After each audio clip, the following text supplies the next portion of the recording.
Hi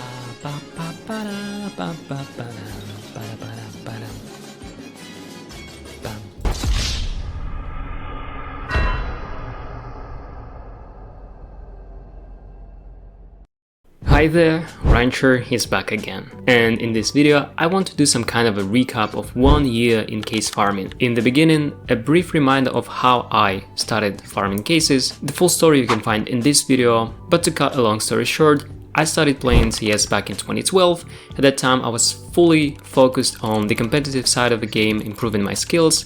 I had my first operation pass, completed it purely for fun, got some profit, realized I can make another account and complete the operation once again. And over time I created several accounts for that purpose. I began reselling skins, backgrounds and Steam cards, and eventually I discovered the world of CS case farming. But only in 2022 I decided to try farming myself and scale my first farm. By this time I had several accounts with Prime status, and with small investment from my pocket money I started to gradually increase the number of farming accounts. I farmed manually until I reached the point of somewhere around 110 accounts. I was strongly advocating for manual farming as I thought it's more safe. Once I crossed the 100 accounts mark, I realized that managing all of them and the entire farm was taking too much time, too much effort, so I decided to switch to panel farming. But unfortunately, right during my further second day of panel farming, the May ban wave hit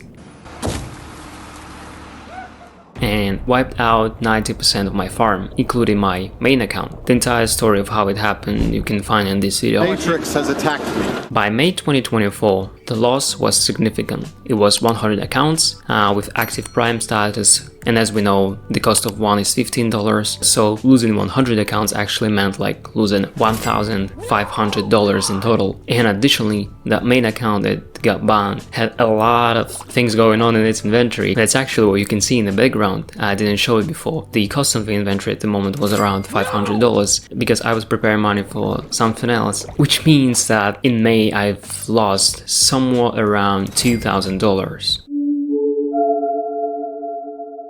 And that wave really did hard because that was my first major loss and first time losing that many accounts and that much money. And at this moment that he knew he fucked up, I took a break. And while having a break, let's take a look at Avan Market. This is a platform I use, and the reason is it's the fastest and easiest way to sell items from games like CS, Dota, Rust, Team Fortress, and also the most profitable way to get items much cheaper than on Steam. This website allows you to sell and buy items instantly. Avan Market has been successfully operating for over 5 years, still has the best prices and totally safe. The proof of that is a great number of customers' positive reviews. If you're looking for a place to sell or buy Steam items profitably, give it a try, and with code Rancher you get up to $5 bonus to your first sell, and that will go directly to your wallet. Now back to farming lessons. So here's my second attempt. And so after the May ban, I thought for a while, thought of benefits and the risks, and besides that, at that time, the rumors about new operation or some major update in CS2 were growing, and it was somewhere in the air. We were expecting something big, something great coming. I get the same feeling, so I'm coming day and night. I mean, it's terrific, right? And people who look into the code of the game were actually hinting that something's definitely there. Where? We all were waiting for something significant. So I gathered my resources and decided to push forward, fully aware of the risks. That's why in my recent videos I always emphasize and underline that this activity, let's say case farming, is risky because there are rules. this is a league game, there are rules, And you go against rules and you will get punished. So it's just a matter of time when you will get finally banned. It's not the question if or not, rather when. Maybe you can avoid it by creating your own software, but not everyone can do that. And with my experience, I also knew that bans go hand in hand with major updates usually. So I always think something great is about to happen, but at the same time I knew the risks of getting banned are higher. And for myself, I decided to accept that risky race, which meant I had to act quickly. And so by June I started building a new farm, and by August my farm was at 150 accounts. So from then until the beginning of October, I farmed cases, made reports, made trade-ups, resold items, etc, etc. And I was also farming for people who trusted me their accounts. So yeah, I was doing pretty good. But on October the 3rd, we received a long-awaited update, which, to put mildly, did not live up to our expectations. That's why I hesitated a bit. But my experience told me to be more determined and act quick. I purchased 150 battle passes for 30 accounts to start farming. However, not even a full week later, when the first items were just about to be unlocked, a new ban wave hit. On October the 9th, the new ban wave wiped 100% of my accounts, including everything, every single item that they had in their inventory, which you're actually looking at right now. And by the way, in my previous video I mentioned that I fully farmed those accounts and earned 6,000 coins, but it was a bit misleading. It took me just a couple more days to actually go back and check the accounts, and it was somewhere around 11th or 12th of October when I actually saw that the last 10 was probably interrupted by the ban wave, so those accounts only stopped at 980 coins all combined. We can say that halfway through they got banned, and probably that was the cause for interruption. I decided to exchange those credits for items, for collections, out of my pure curiosity, because I can do nothing about it at the end of the day, but still I was kind of curious what I can get, and I was there's nothing else to do with that, and I farmed it, and so I decided to use them. And I also was curious about what items, what quality I will get percent wise. So that's why I really needed more open collections to gain the data. So with that being said, the second ban wave wiped out 150 accounts worth $2,250, and besides that 150 battle passes worth $2,400, and additional $500 investment in the third computer that you saw. It's still in that state, to be honest, but it works pretty fine. In total, the second ban wave cost somewhere around $5,150. For this part of the video, I really wanted to look into the price of all the inventories combined that are locked forever in Steam. But I realized it's a lot of items, it's a lot of different inventories.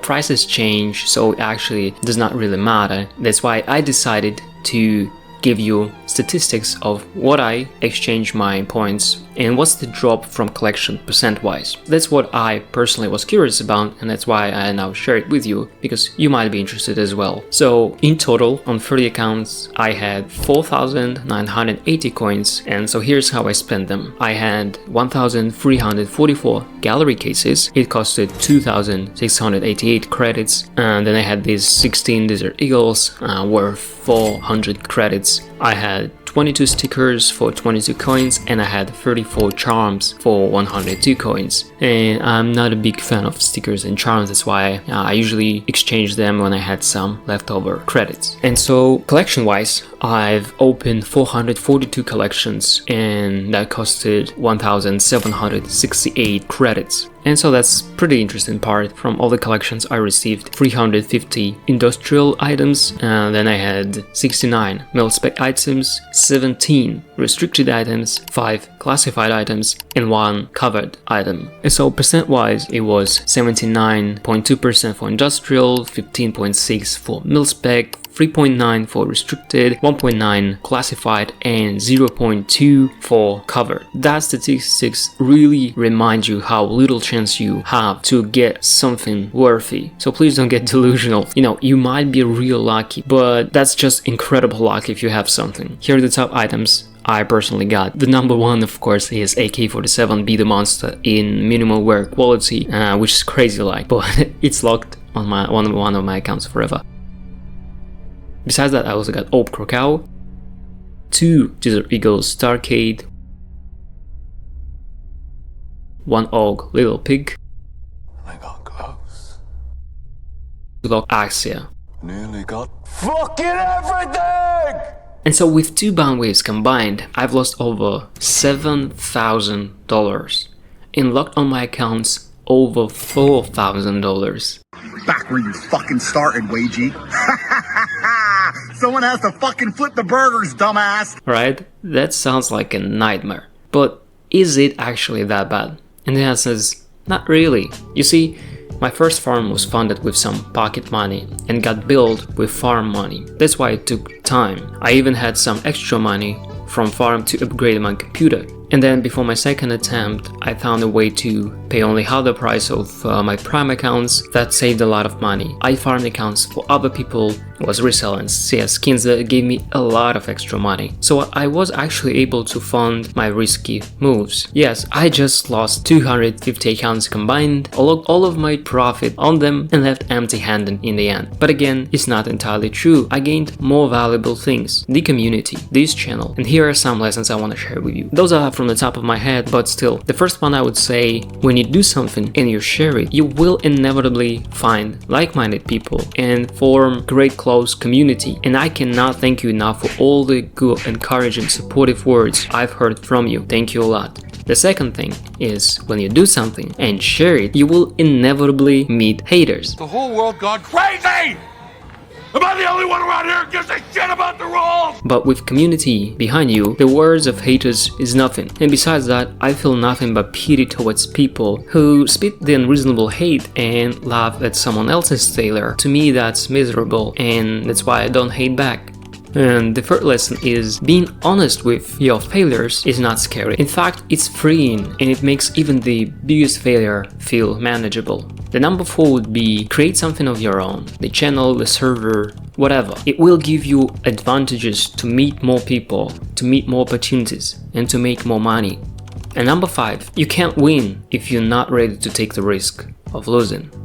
I got a little philosophical here, but I hope to give some value with those words, because maybe some of you actually willing to try doing something of their own, and you supported me on my journey, and what I want to do in return is to encourage you to start your own. You know, you got this. It's worth it, and it's not as difficult and scary as you might think. To conclude that video, I actually have opened the browser case. Let's see how it went. Alright, let's give this browser case a try. I'm a little hyped because this is my first time actually opening a case like this, but I'm kind of nervous because I think there's no way I can get something. What the fuck is this piece of shit? Oh my god, no way. The Star Trek Nova, oh god. I mean, oh, it looks so bad. Oh my god. No way, it's so bad. I mean, I hope it's worth like, I don't know, 15-20 bucks, so I didn't lose too much, but yeah, it was it was a bad decision to open this case. I mean, yeah, that was the reality check opening the browser case. Alright guys, that's it for the video. Thank you for watching, thank you for being around, and if you enjoyed the video, please support it with a like, subscribe to the channel if you want to see more, and as always, good luck, have fun, and see you soon.